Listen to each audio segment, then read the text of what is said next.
Words fail. Come out of the circle of time, and into the circle of love. Rumi. What would you give to know, absolutely know beyond any doubt, that everything really is all right, that there is no reason to fear? That there is no need to feel despair or loss or uncertainty. That all the pain and hurt and evil we have seen truly is only an illusion, and that the most beautiful things we have experienced are only a glimpse, a small taste, of what is truly real, and truly ours.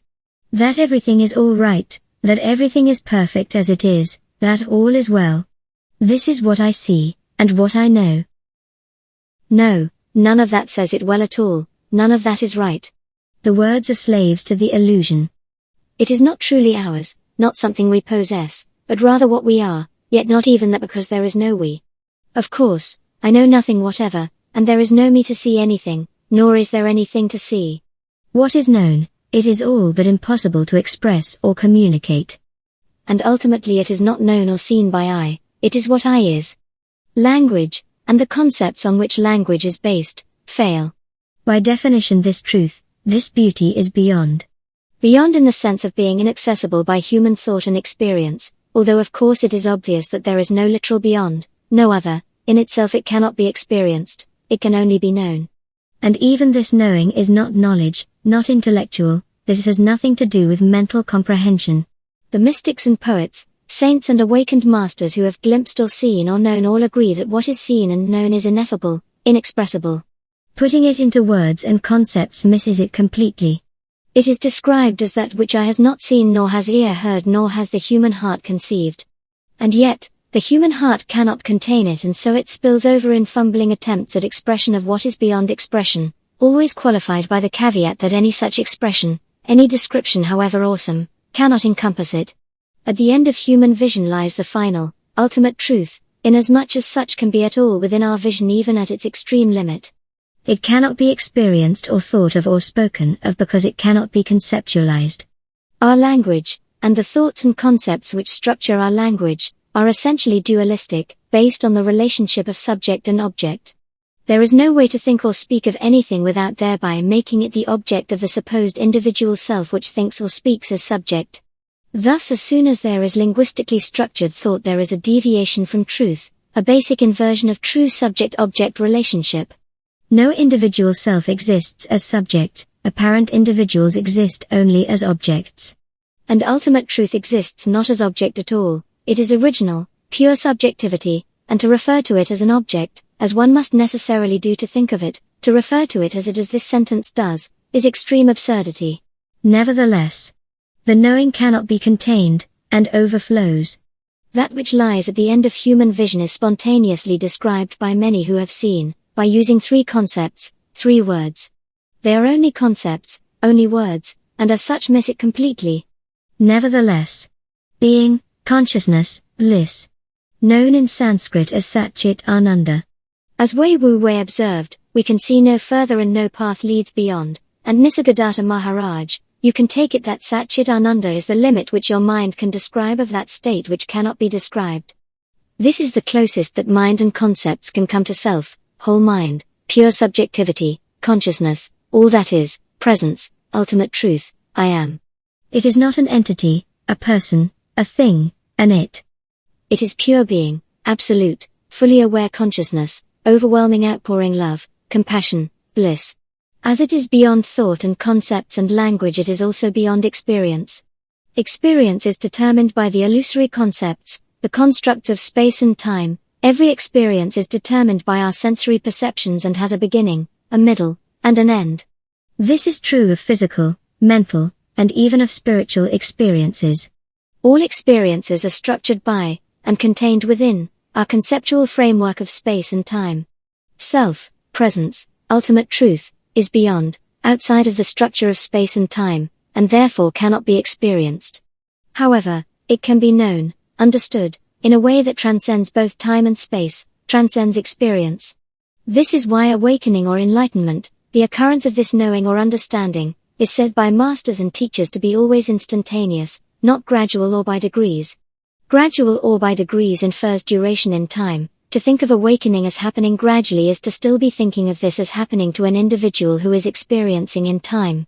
Awakening brings with it the awareness that there is no individual, and no time. The understanding by its nature is outside of time, and occurs outside of time, and thus always appears, from the vantage point of time-bound consciousness, as occurring instantaneously, that is, not taking any time. However, the basic functioning of human mind-body organisms is experiencing. That is the basic operational process, what the programming calls for, what naturally happens. Experiencing is what occurs in these mind-body organisms. Thus when the understanding happens in a human mind-body, experiencing will occur, that mind-body will appear to have an experience will be constructed, around that occurrence. Thus there will be what can be called an awakening experience, or the experience of understanding or enlightenment. This awakening experience is not the awakening. The experience of understanding is not the understanding. It is merely a human experience created in the mind-body around the occurrence of the awakening, of the understanding. The understanding, the knowing of self, presence, ultimate truth, lies outside human experience as it lies outside time and space. The experience of the occurrence of this understanding, the awakening experience, is not the awakening, is not the truth, it is only an experience created in the mind-body, similar to any other human experience. For this reason the masters and teachers discount even great and wondrous spiritual experiences as being essentially worthless and something to be disregarded. Fixation on the experience will only draw the attention away from the true understanding. Nevertheless, the knowing cannot be contained, and overflows. In the attempt to express the knowing, language and concepts are used even though they are only words and ideas and miss it completely. In the attempt to express the seeing, aspects of the experience are described even though the experience of the seeing is only an experience, is not the seeing, is not the truth.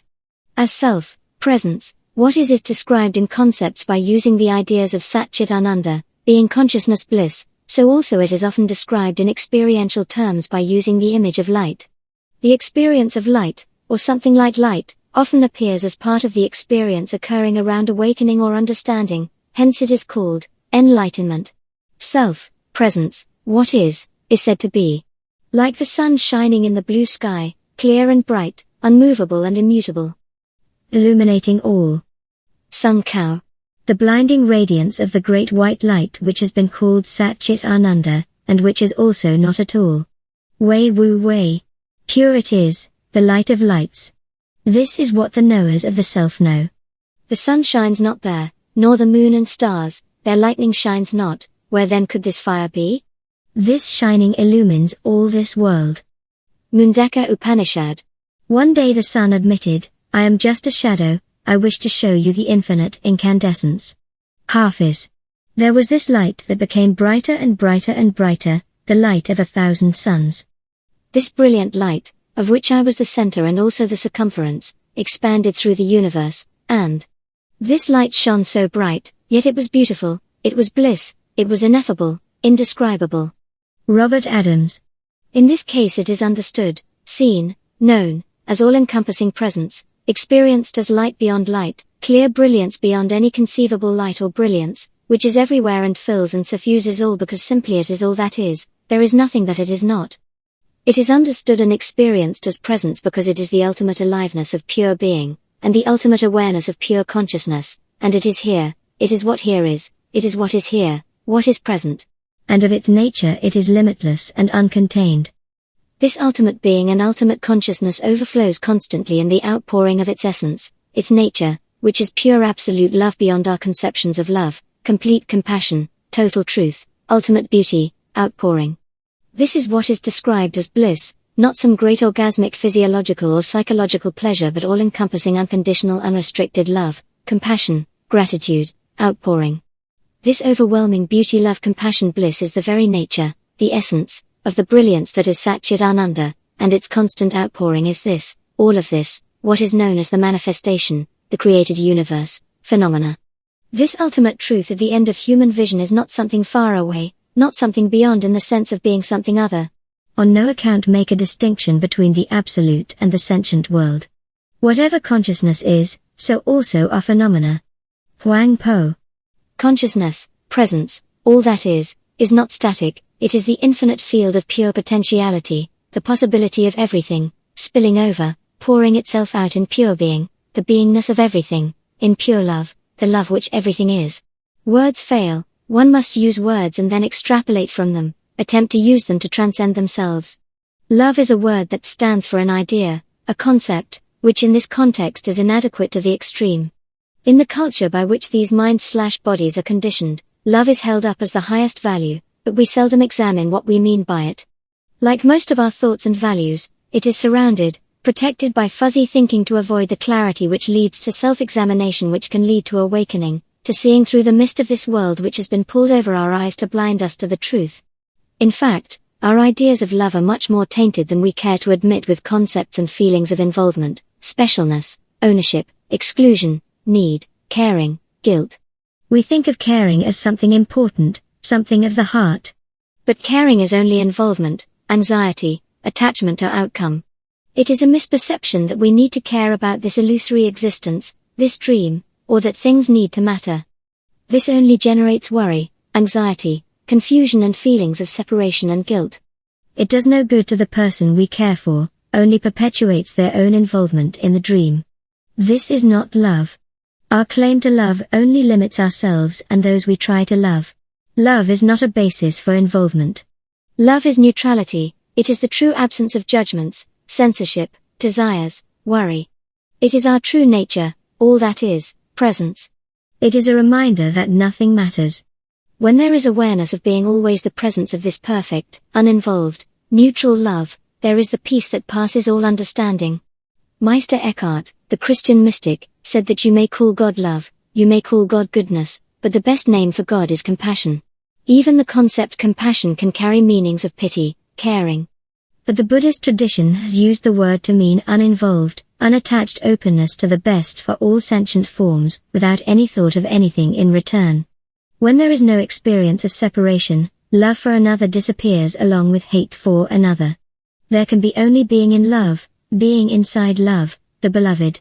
And when it is understood that all this unfolds as the perfect dream in consciousness, the outpouring of Satchit Ananda, there is no need for anything to be other than it is. Love then becomes something like the neutral holding of what is, in gratitude, in compassion, in presence. The overwhelming sense is that all this just is. What we see as the phenomenal manifestation and life as we know it, with all its ups and downs and pleasure and pain and beauty and craziness, the perfect unfolding of the dream of consciousness, the constant outpouring of the brilliance which is Satchit Ananda, beauty, love, compassion, bliss, it all just is. In love. You are not that mind-body, just as I am not this mind-body. What is, what you are, is Satchit Ananda, consciousness, in whose dream appear these mind-bodies. When this is seen, there is awakening from identification as one of the mind-bodies in the dream. When there is not this identification, how can there be doubt, fear, despair, loss, uncertainty? The dream is unfolding perfectly. And the beauty and wonder of the dream are astonishing, dazzling, cannot be contained. What happens to this mind-body in the dream cannot be determined by this mind-body, by the character in the dream. What happens to this mind-body in the dream cannot in any way alter or affect the dreamer, what I am, presence, all that is. It all just is. All there is for life, the dream, to continue to happen while it continues to happen, and for there to be acceptance of what is, in an attitude of overwhelming outpouring gratitude. To be in compassionate openness in the Satchit Ananda, to the being compassion outpouring bliss. To rave with Rumi and Hafiz and Eckhart. To be in love, in the beloved. There is nothing else. What else can there be?